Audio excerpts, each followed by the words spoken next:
ஓம் சாந்தி. இன்றைக்கான புருஷார்த்தம். இன்று பாபா குழந்தைகளை பார்த்து கதைக்கின்றார். குழந்தைகளே, நீங்கள் அனைவரும் எப்போதும் ஒளிரும் நட்சத்திரமாக இருக்க வேண்டும். நீங்கள் ஒரு கலங்கரை விளக்கத்தைப் போல உங்கள் தலையின் நடுவில் ஒரு சக்தி மிக்க வீடாக பிரகாசிப்பதாக நீங்கள் எப்போதும் உணர வேண்டும். எனவே உங்கள் கவனத்தையும் பயிற்சியையும் அதிகரிக்கவும். அப்போதுதான் உங்களை நீங்கள் அனுபவம் செய்ய முடியும்.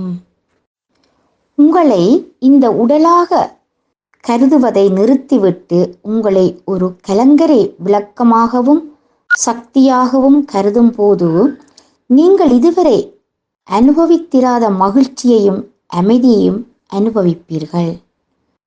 பாருங்கள் குழந்தைகளே, உங்கள் ஒவ்வொரு நொடியும் தந்தையால் திட்டமிடப்பட்டதாக பாபா கூறுகிறார்.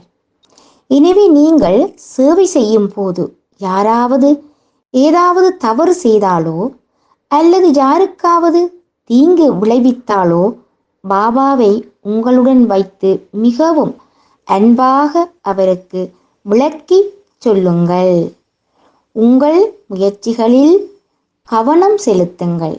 முதலாவதாக நீங்கள் ஒருபோதும் திருப்தியின் இருக்கையை விட்டு வெளியே வரக்கூடாது.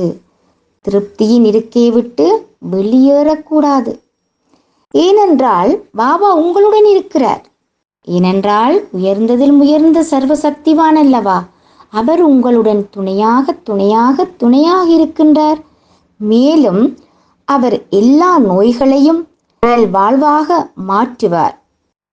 ஆனால் நீங்கள் உங்கள் இருக்கையில் அமர்ந்திருக்கும் போது மட்டுமே. நீங்கள் உங்களுடைய இருக்கையில் அமர்ந்திருக்கும் போது எல்லாவற்றையும் பாபா நல்வாழ்வாக மாற்றுவார்.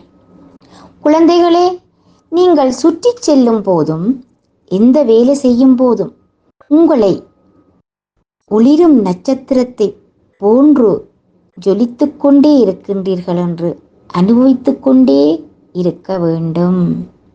இந்த பயிற்சி உங்களுக்கு இயற்கையாக மாறினால்தான் உங்களால் பாபாவை வெளிப்படுத்த முடியும். எனவே குழந்தைகளே, உங்கள் கவனத்தையும் பயிற்சியையும் அதிகப்படுத்திக் கொள்ளுங்கள். மீண்டும் மீண்டும் உங்களை நீங்களே சோதித்து கொள்ளுங்கள். நான் என் இருக்கையில் அமர்ந்திருக்கின்றேனா? குழந்தைகள் இப்போது கவனக்குறைவாக இருந்தால் அவர்கள் பின்னர் வருந்த வேண்டி இருக்கும். நீங்கள் எந்த வழக்கத்தை நிர்ணயித்தாலும் அதை கடைப்பிடிக்கவும். அதில் அலட்சியமாக இருக்காதீர்கள். எந்தொரு இதையும் நீங்கள் உங்களுடைய வழக்கத்திலே கடைப்பிடிக்க வேண்டும். எப்போதாவது மிகவும் சிறப்பான அல்லது முக்கியமான வேலைகள் உங்கள் வழியில் வந்தால் உங்கள் 100% கவனம் அதில் செலுத்த வேண்டும். யோகாவில் இருக்க வேண்டும்.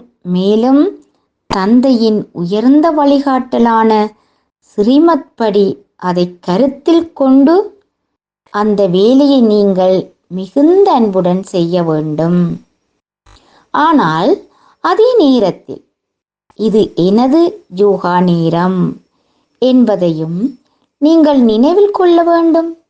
தந்தையை ஒருங்கிணைத்து அந்த வேலையை செய்தால் நீங்கள் எளிதாக ஒளியாக இருப்பீர்கள் மற்றும் நெற்றியின் உருவமாக மாறுவீர்கள். எனவே நேரம் மிக குறைவாக இருப்பதால் குழந்தைகள் தங்கள் கவனத்தை அதிகரித்துக் கொண்டே இருக்க வேண்டும். ஓம் சாந்தி.